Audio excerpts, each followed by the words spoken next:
ये senior secondary विद्यालय के समस्त छात्रों को मेरा ढेर सारा स्नेह। आइए हम सब लोग कक्षा 10 की क्षितिज नामक पुस्तक से स्वयं प्रकाश जी द्वारा लिखित नेताजी का चश्मा अध्याय का अध्ययन करते हैं। हम सब माता सरस्वती जी को प्रणाम करते हैं और अपने अध्ययन को आगे बढ़ाते हैं। नेताजी का चश्मा नामक कहानी जो कि स्वयं प्रकाश जी द्वारा लिखित है। स्वयं प्रकाश जी मानव मन के गहन भावों के चितेरे हैं। इन्होंने कहानी में पहले लिखा हुआ है, एक कस्बा है जिस कस्बे के बीच में चौराहे पर ही नेताजी सुभाष चंद्र बोस जी की मूर्ति लगी हुई है। हालदार साहब अपने काम से प्रायः उधर से गुजरते रहते हैं। पिछले वीडियो में आपने देखा है कि वहाँ पे स्थित नेताजी सुभाष चंद्र बोस जी की मूर्ति में चश्मा पत्थर का नहीं बल्कि वास्तविक चश्मा लगा हुआ है और उसमें वो चश्मा बदलता भी है। कहानी को आगे हम लोग पढ़ के देखते हैं। 2 साल तक हालदार साहब अपने काम के सिलसिले में उस कस्बे से गुजरते रहे और नेताजी की मूर्ति में बदलते हुए चश्मों को देखते रहे। कभी गोल चश्मा होता, कभी चौकोर, कभी लाल, कभी काला, कभी धूप का चश्मा, कभी बड़े कांचों वाला गोगो चश्मा, पर कोई न कोई चश्मा होता जरूर था। इनके मन में दुविधा उठी, आखिर ये चश्मा बदलता कैसे है। मूर्ति पे अगर चश्मा लगा भी दिया गया है तो हर बार बदलने की संभावना कैसे हो जाती है, बदल कैसे जाता है। और जो बदलता है वो इतना नेताजी का प्रेमी कैसे है, जो नेताजी का इतना ख्याल करता है। कभी गोल चश्मा, कभी चौकोर चश्मा, कभी धूपी चश्मा, कभी काला चश्मा, कभी लाल चश्मा, तमाम चश्मे इनकी आंखों पर आते हैं और फिट बैठा दिए जाते हैं। उस धूल भरी यात्रा में हालदार साहब को कौतुक और प्रफुल्लता के क्षण देने के लिए पूरा रास्ता धूल से भरा हुआ था। रास्ता गांव का था, कस्बे का था, इसलिए वहाँ से इनको बार बार जाना भी पड़ता था। और धूल धूसरित हुए हालदार साहब एक बार उस मूर्ति की तरफ निगाह जरूर डालते थे। निगाह ही नहीं डालते थे, प्रफुल्लित हो जाते थे। उनके मन में ये भाव उठते थे, आखिर वो कौन है जो नेताजी को इतना मान देता है, इतने प्रेम के साथ उनके चश्मे को बदल दिया करता है। फिर कुछ समय बाद ऐसा हुआ, मिसप्रिंट है आप जान लें। फिर कुछ समय बाद ऐसा हुआ कि मूर्ति के चेहरे पर कोई भी चश्मा नहीं था। फिर कुछ समय बाद ऐसा हुआ कि मूर्ति के चेहरे पर कोई भी चश्मा नहीं था। उस दिन पान की दुकान भी बंद थी, चौराहे की अधिकांश दुकानें बंद थीं। अजीब लगा, चश्मा भी नहीं है, पान की दुकान बंद है। जिस पान की दुकान पे हालदार साहब उस मूर्ति के बारे में बहुत सारी जानकारियाँ प्राप्त किए थे पूछ करके, जिस दुकान पर हालदार साहब पान खाया करते थे वह पान की भी दुकान बंद है। कई सारी दुकानें बंद हैं और नेताजी के आँखों पे चश्मा भी नहीं है। अगली बार भी मूर्ति की आँखों पर चश्मा नहीं था। हालदार साहब ने पान खाया, धीरे से पान वाले से पूछा, क्यों भाई क्या बात है, आज तुम्हारे नेताजी के आँखों पर चश्मा नहीं है।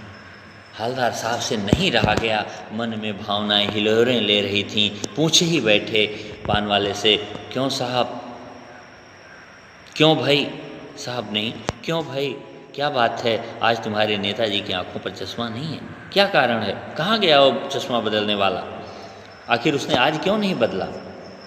पान वाला उदास हो गया। देखिए, कुछ लोग होते हैं दूसरे की बातों पर मज़े लेते हैं, हंसते ज़रूर हैं, लेकिन दुखी देख करके वो लोग भी दुखी हो जाते हैं। पान वाला उदास हुआ, उसने पीछे मुड़कर मुंह का पान नीचे थूका और सिर झुकाकर अपनी धोती के सिरे से आंखें पोंछता हुआ बोला, साहब कैप्टन मर गया। उसने बताया, साहब वो कैप्टन मर गया जिसका परिचय मैंने आपको बताया था, जिसके बारे में मैंने बताया था कि चश्मा बेचने वाला एक बूढ़ा सा मरियल सा व्यक्ति है जो चश्मा बेचता है। उसके पास चश्मे की दुकान नहीं है, डंडे के सहारे अपनी चलती फिरती दुकान खड़ी कर लेता है और चश्मे बेच देता है। वही नेताजी के आँखों पर चश्मा बदल दिया करता है। आज वह कैप्टन मर गया और इसलिए शायद जब वो मरा होगा उसके पहले नेताजी की आँखों से उसने चश्मा उतारा होगा और दोबारा ला करके उनको पहना नहीं पाया होगा और वो मर गया होगा। इसलिए आज नेताजी की मूर्ति बगैर चश्मे की है। और कुछ नहीं पूछ पाए हालदार साहब, कुछ पल चुपचाप खड़े रहे।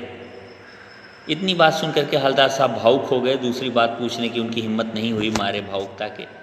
कुछ पल, कुछ सेकंड, कुछ देर खड़े रहे, फिर पान के पैसे चुकाकर जीप में आ बैठे और रवाना हो गए। पान का पैसा दिया, जीप में आए, बैठे और चल दिए वहाँ से। बार बार सोचते क्या होगा उस कौम का जो अपने देश की खातिर घर गृहस्थी, जवानी, जिंदगी सब कुछ होम कर देने वालों पर भी हंसती। हवलदार साहब सोचते जा रहे हैं ये वही पान वाला है जो उस लंगड़े व्यक्ति पर, उस कैप्टन पर, उस बूढ़े व्यक्ति पर, चश्मा बेचने वाले व्यक्ति पर हंसता था, मज़े लेता था। तोंद थिरकती थी उसकी बात करने पर, मज़े ले लेकर के बताता था कैप्टन है साहब, चश्मा बदलता है साहब, जो भी कहता था वो। ऐसे लोग कितने गंदे हैं, हंसने के नाते नहीं गंदे हैं, इसलिए गंदे हैं कि देशभक्ति पे जिन्होंने सब कुछ कुर्बान कर दिया वो है नेताजी सुभाष चंद्र बोस। नेताजी के प्रति श्रद्धावान है वह व्यक्ति जिसको कैप्टन व्यंग्य में कहते हैं, मजाक में कहते हैं, क्योंकि वो एक बूढ़ा व्यक्ति है, कमज़ोर व्यक्ति है, लंगड़ा व्यक्ति है। तो कहते हैं ऐसी कौम, ऐसी जाति जो मानव है, देश पर सब कुछ अपना कुर्बान कर देने वाले, जवानी जिंदगी सब होम कर देने वाले जो सैनिक हैं, उनके नाम पे लंगड़े बूढ़े व्यक्ति पर व्यंग्य कसना ये कितना दुखद है। क्योंकि जो देश के लिए सब कुछ न्यौछावर कर दे, ऐसे लोगों के नाम की भी इज्जत होनी चाहिए। इस तरह से मजाक नहीं उड़ाया जाना चाहिए। सब कुछ होम कर देने वालों पर भी हंसती है और अपने लिए बिकने के मौके ढूंढती है। ये लोग अगर बिकने का मौका मिल जाए तो बिकने में पीछे नहीं रहते, पैसा पाएंगे, सही गलत सब करेंगे। दुखी हो गए।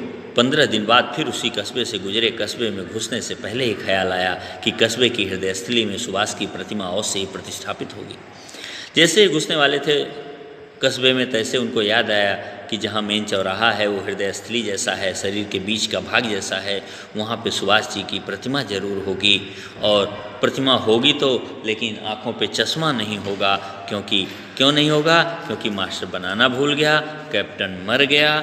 सोचा आज वहाँ रुकेंगे नहीं, आज वहाँ रुकेंगे नहीं, पान भी नहीं खाएंगे, मूर्ति की तरफ देखेंगे भी नहीं, सीधे निकल जाएंगे। ड्राइवर से कह दिया चौराहे पर रुकना नहीं, आज बहुत काम है, पान आगे कहीं खा लेंगे। ड्राइवर को चैतन्य कर दिया। सोचा क्यों रुकें अब वहाँ, जिसके नाते, जिसकी जानकारी लेने के लिए रुकते थे, जिसके नाते कौतूहल उत्पन्न होता था, हम देखते थे, वो सब कुछ आज वहाँ है ही नहीं। कैप्टन मर ही गया है। नेताजी की मूर्ति भी अधूरी सी दिखेगी। नेताजी की मूर्ति दिखेगी तो कैप्टन का दुख सामने आएगा और वहाँ रुकने से दुखी ही होना है। और वो दुख भी सामने आएगा कि ऐसे लोगों का मजाक उड़ाने वाले लोगों की भी कमी नहीं है। इसलिए ड्राइवर को सतर्क किया और न रुकने के लिए कह दिया। लेकिन आदत से मजबूर आंखें चौराहा आते ही मूर्ति की तरफ उठ गईं। आदमी की आदत, जब आदमी सोच लेता कि ये काम नहीं करूँगा तो उधर निगाह जरूर जाती है। अगर किसी को मना कर दिया जाए कि इधर मत देखो तो उधर जरूर वो देखेगा। अगर न कुछ बोला जाए तो शायद बगैर देखे भी निकल जाएगा। ये इनकी भी आदत थी चौराहे पर मूर्ति की तरफ देखना, और मजबूरी थी, इनकी आंखें उधर चली ही गईं। कुछ ऐसा देखा कि चीखे रोको, कुछ एकाएक ऐसा दिख गया कि चिल्ला के बोले रोको। जीप स्पीड में थी।